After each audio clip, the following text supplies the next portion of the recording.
How do we account for bitcoins and other crypto assets? Does this question come in our mind with no clear answers? If yes, then hopefully this video should be of help to you. Hello everyone, this is Bhavik Chokshi over here, and today's video is about the accounting for Bitcoin and other crypto assets like Ethereum, Solana and all of these Dogecoin in light of the current accounting framework under Ind AS. We will also discuss what companies are doing currently in IFRS. We'll also look at their annual report extracts under US GAAP and what are the potential things that ICI is doing to clarify on this. So first of all, is there a separate accounting standard or Ind AS which covers crypto related assets? And I'll use Bitcoin as just a proxy for all the variety of crypto assets. Is there a standard which covers them? The answer is no. As of now, there is no specific standard which even mentions about it. And as a result, we will have to take guidance from the existing accounting framework and decide how the accounting for Bitcoin should be. Now, this is very relevant for practicing chartered accountants and qualified CAs who are in the process of completing or starting their finalization in the coming few days and weeks, and also very important to our very dear CA students, CA final students who will be writing the May 22 exams as well, because you can't really put a finger on the institute and say that Bitcoin is not there in the syllabus, we can't really ask a question. Very well they can, because the accounting for Bitcoin, which is now very much legal, is very much something which the ICI can ask, though it is a little far-fetched. Nevertheless, if they focus on the current trends, this is something which has been very the talk of the town since the last few months and years. So you can really expect that even in an exam. So what is a cryptocurrency, or what is the Bitcoin? This is something which is actually marketed as an alternative to what we call as a traditional or fiat currency, and which relies on blockchain technology. Now, we are not doing an engineering lecture over here, so we are going to focus on the accounting elements, not going into the technical parts for Bitcoin. So how should we account for it? The natural thought that comes in one's mind should ideally be that this should be cash or cash equivalent, because ideally Bitcoin intends to replace what you call as a fiat currency or the traditional medium of currency, and hence it is, well, at the end of the day, cryptocurrency, and hence it should be covered under Ind AS 7, cash and cash equivalents. So the answer over here, at least based on the current accounting framework and my understanding as well, is a no, because in Ind AS 7 there are two aspects. There is cash and then there is cash equivalents. For something to be classified as cash, it has to be a legal tender. It has to be a medium of exchange which has to be used. It can be the dollars, it can be the rupees, it can be pounds, but it has to be a medium of exchange which is universally accepted, or at least accepted in the country in which you are operating.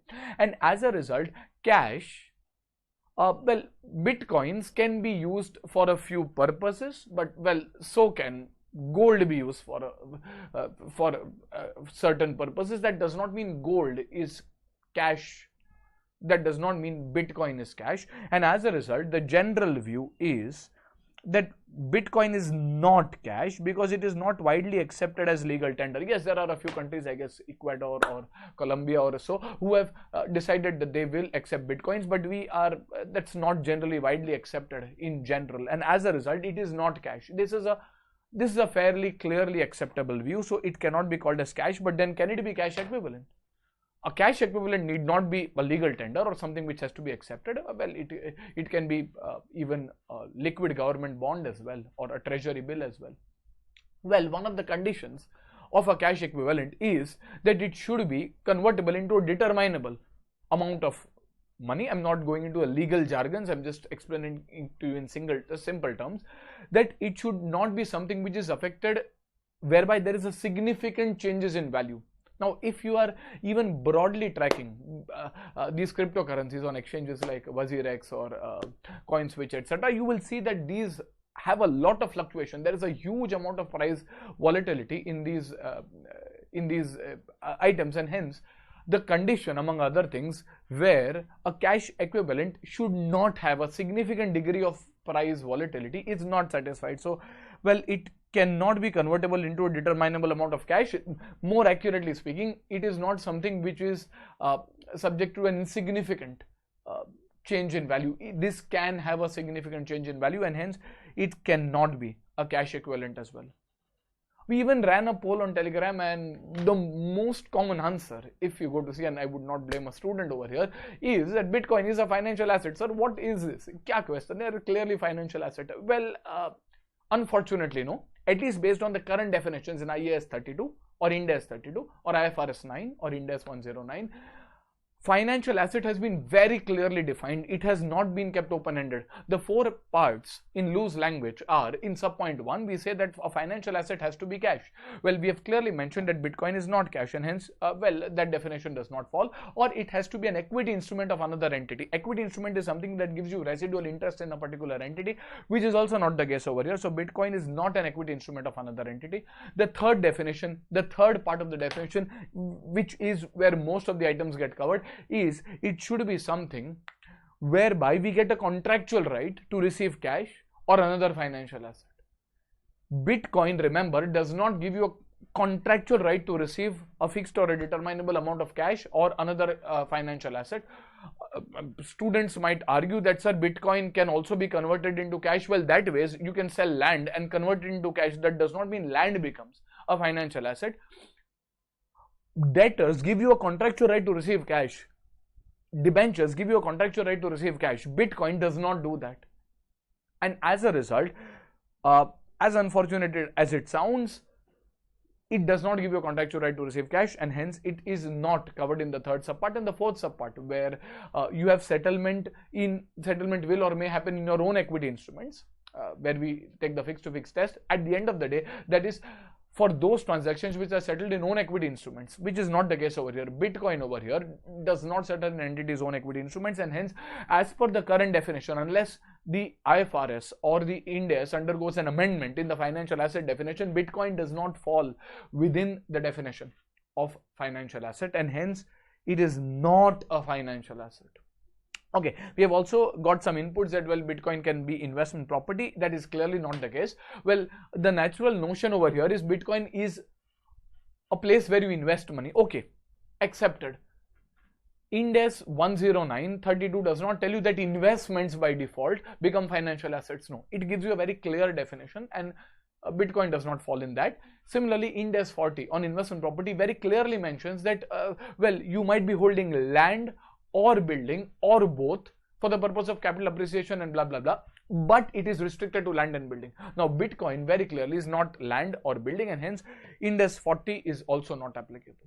Sir, हम तो वही पढ़ रहे, क्या applicable नहीं है? Yes, we have to first remove the obvious choices, and that is where we go to something which I guess we got the least votes on, and I mean, does not come as naturally to you like a financial asset or a cash would come naturally to you on hearing cryptocurrency, is intangible assets. Intangible assets under Ind AS 38 or IAS 38 are those assets which are having three clear features. First, it has to be identifiable.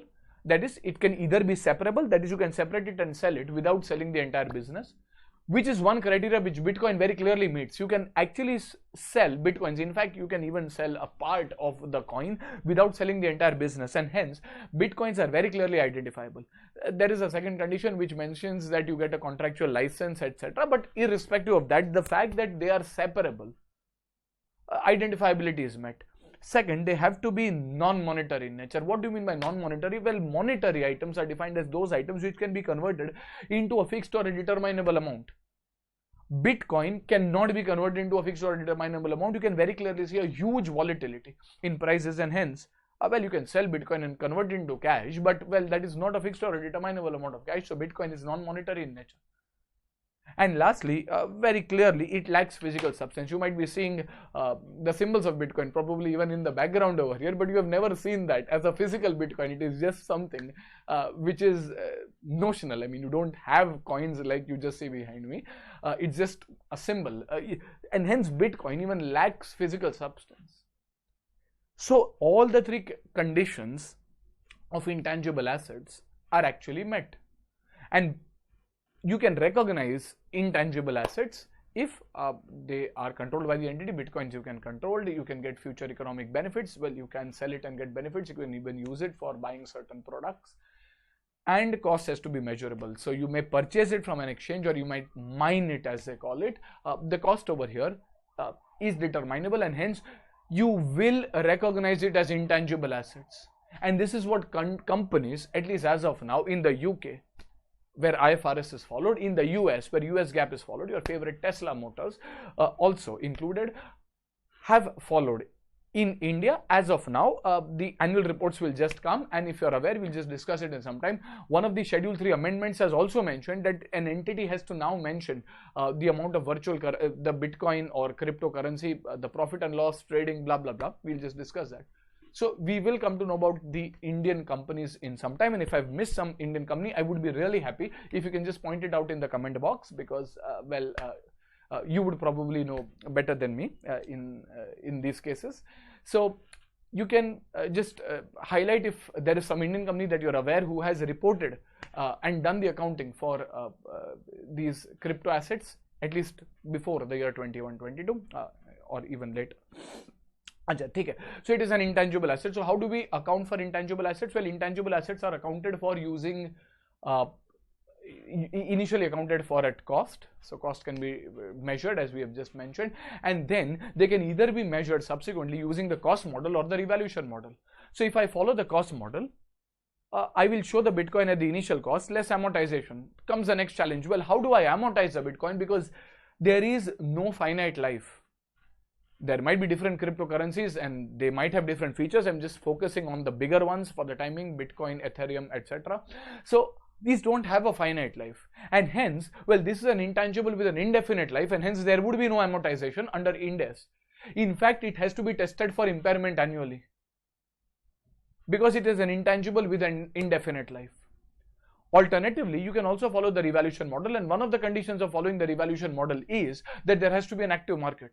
At least for the bigger cryptos, like Bitcoin, Ether, etc., you have an active market, and as a result, revaluation model can very well be adopted. This is one of the classic examples of following a revaluation model, and we will see in one of the companies that we have taken, they have actually mentioned in the notes that they're following the revaluation model, well, because, well, there is an active market, and as a result, you can either follow the cost model or revaluation model. There will be no amortization because these will be intangibles with indefinite life. However, you can do annual impairment testing by applying IFRS 13 or Ind AS 113 and probably taking level 1 category inputs, that is observable price. So this is how your crypto assets will be recorded, at least as of now, till we get further guidance from our beloved ICAI or the IASB. This is how your accounting should be. Sir, but do we have actual instances of companies doing that? Well, yes. There's one fairly big listed company on the UK Stock Exchange, on the London Stock Exchange, that is Mode Global Holdings, and I've given you the extract of their annual report, where they have within intangible assets mentioned cryptocurrency assets. And if you can see, these Bitcoin cryptocurrency assets can either be measured using cost or evaluation. We are within the intangible asset section, and the group has elected to measure them at revaluation as of now because there is an active market. Even Tesla, if you go to see, now Tesla is US GAAP. To be honest, US GAAP is different in various aspects as compared to Ind AS and IFRS. So for us, Mode Global Holdings would be a very good comparable. But well, Tesla has also, using the US GAAP, we have said that we account for digital assets as indefinite lived intangible assets in accordance with a particular standard of the US GAAP, and they are initially recorded at cost and subsequently remeasured at cost net of any impairment loss. So they are not doing the revaluation model, they are following the cost, but well, both the models are possible. From an Indian context, in Schedule 3, there was an update on 10th of August 2021, which has various things. One of them was that in the year 20 or from the year 21-22, companies will have to give details about their crypto holdings or virtual currency, the profits or losses that they have derived, the amount of currency held, and the deposits or advances in crypto. So you will see a lot of this in the coming few weeks or months. But if you are a CA final student, you would not like to see this in the exam before the annual report. So if it comes in the exam, you have to classify this as an intangible asset.